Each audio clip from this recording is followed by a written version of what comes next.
Next sale is in your is outside your comfort zone.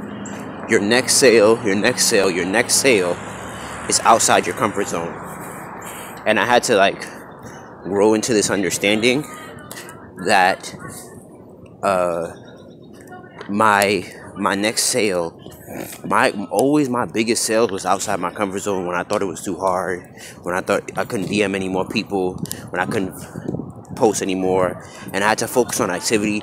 One of the major things you got to do to crush it in your sales is focus on activity, because it's the only it really resonates with me, because it is the only thing you can control. You cannot control results, but you can control action. And I think that's also what brings you peace.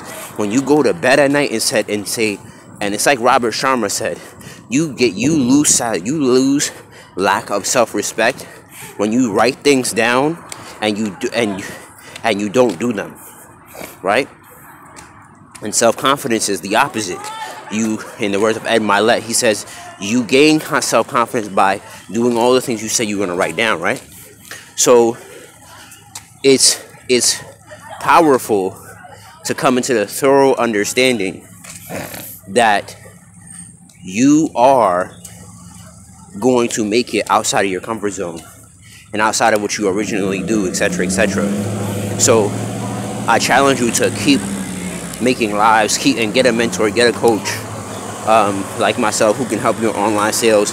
And the website to build with me is bit.ly/your online domination.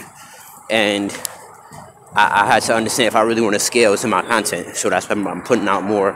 And I knew this for a long time, but it's the only way to truly scale. You know what I'm saying? An email list.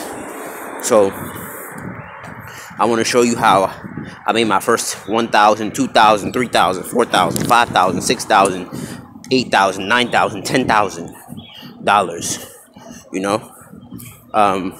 So your next sale, just as your mentor and as your coach, your next sale is not till you get out your comfort zone.